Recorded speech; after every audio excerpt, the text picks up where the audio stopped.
Hey, what's going on this week? We got a lot going on with the CIA analyst who's been caught. We're going to talk about the DF-26, China's ICBM, as well as the U.S. authorizing some strikes over in Russia, what happened out of that, and a few other things.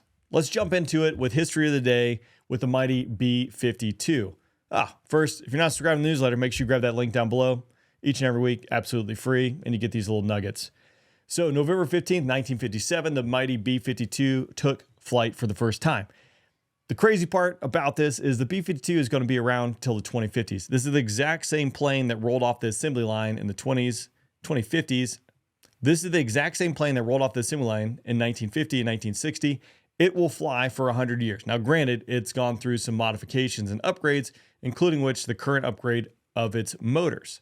Nonetheless, the B-52 has been a pillar of the nuclear triad for the United States, obviously able to carry nuclear weapons, but also able to carry conventional weapons and has been used in recent conflicts. So, to me, it's just wild to think that you can have a plane that's been around for 100 years still zipping through the skies. A plane of this size and magnitude, I should say. Now, over to our threat of the day, which is this guy, the DF-26, the Young Feng. Probably butchered that as well. But carrier killer, aka the Guam Express. So China began developing this in 2012. They unveiled it in a military parade in 2015. In 2017, they had a successful test from the Inner Mongolia region of China, launching and striking a THAAD battery setup.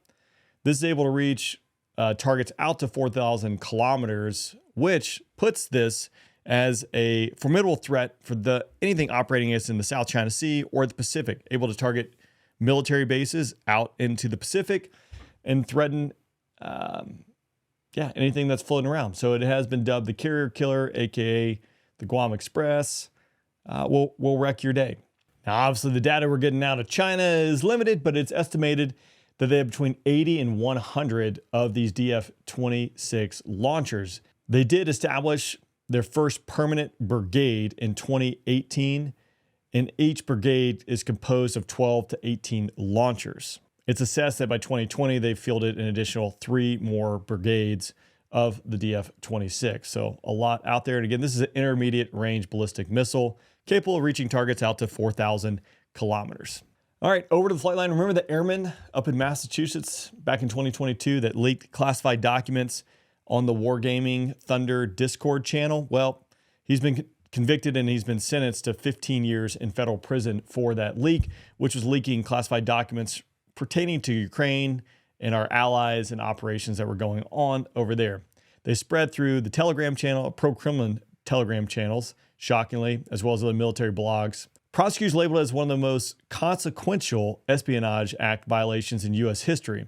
He did acknowledge his actions and apologize for them, but nonetheless, he is now sentenced to 15 years in federal prison.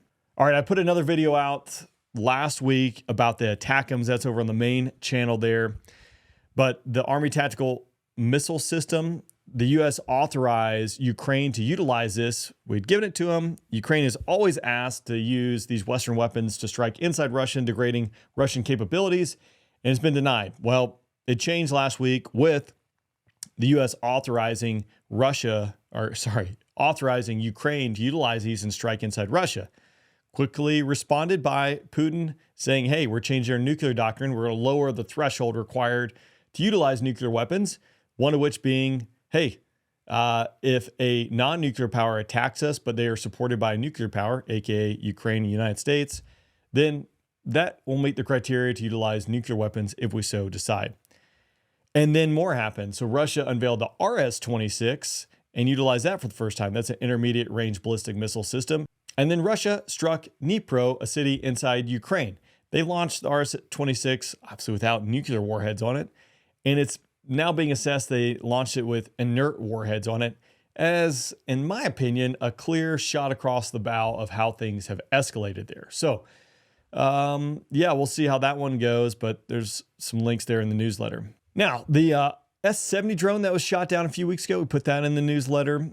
It's now being discovered that Western components are inside this. There's been a couple articles out there which we've highlighted over the last few weeks, stating that Russia is obviously heavily dependent upon U.S. and other Western nations' technologies to build their aircraft.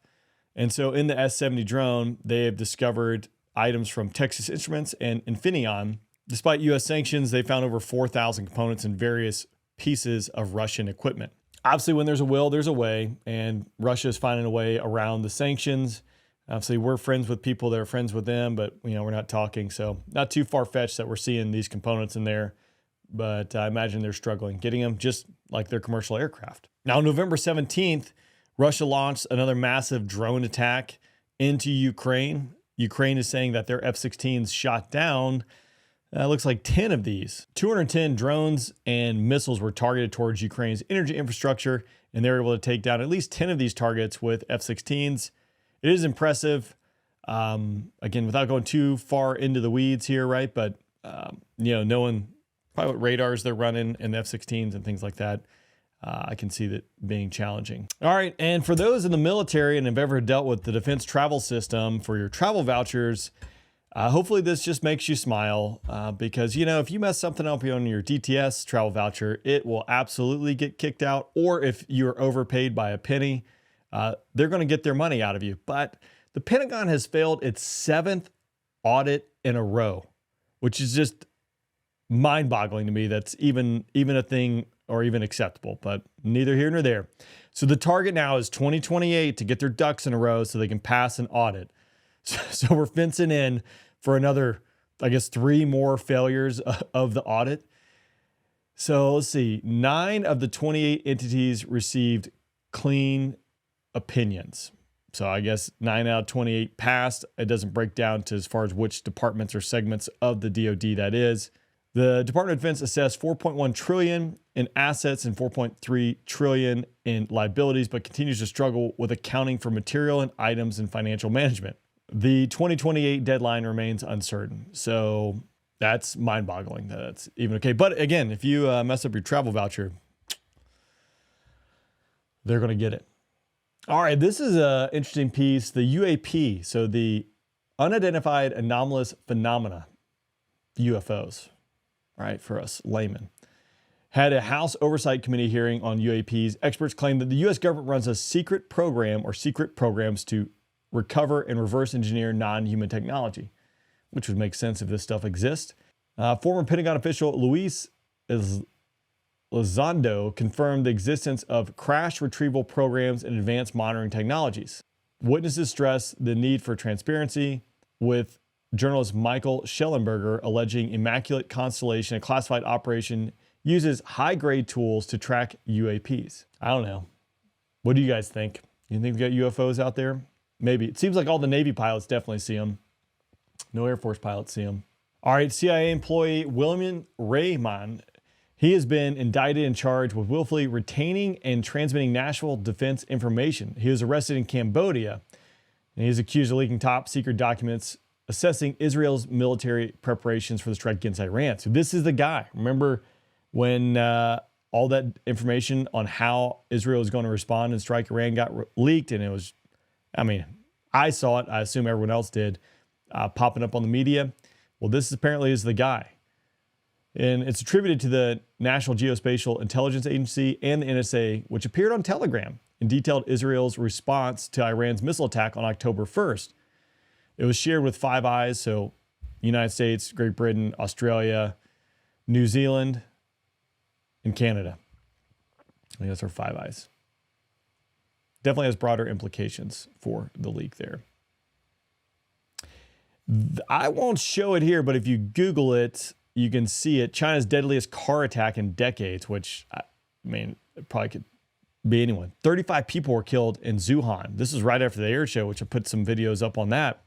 A 62-year-old driver drove into a crowd. He was angry over a divorce settlement. This was outside of a stadium.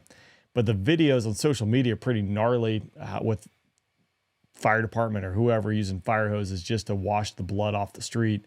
But 35 people were killed in that. President Xi Jinping vowed severe punishment while social media platforms censored discussions of deeper societal pressures going on. They were slow to release casualty figures and limited state media coverage, which have also fueled public frustration. If you were planning on flying to Haiti, looks like that's not going to happen through the U.S. for at least 30 days. They had not one, not two, but 3 U.S. airliners that were hit by gunfire over the capital there. First was a Spirit Airlines flight. Those guys run rough anyways. It actually looks like it did injure a crew member, as well as a JetBlue and American Airlines flight discovered that they had damage for gunfire there. Rough week for Spirit there. They also filed for bankruptcy last week. Their deal to merge with JetBlue was blocked back over the summer, which I don't know enough about, but it does seem like that might have saved it. And their concern of low-cost carriers and protecting passengers from it failed because, it turns out Spirit had to file bankruptcy. Have to do some more digging into this as we wrap up.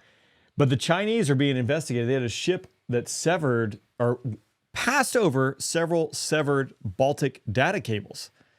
They're scrutinizing the Chinese bulk carrier Jinping 3 for a possible role in severing 2 undersea cables. They got CCTV footage, which they've shared the snapshots of these boats passing over and or nearby these cables, and they were cut Sunday and Monday. Sweden and Germany are probing the incident, with Germany's defense minister suggesting sabotage or hybrid warfare. The Danish Navy is reportedly monitoring the vessel as it attempts to leave the Baltic Sea. So that's interesting, and obviously I think more of it to follow.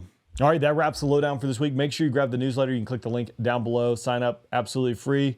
Let me know your thoughts, or if you'd like me to talk about something specific.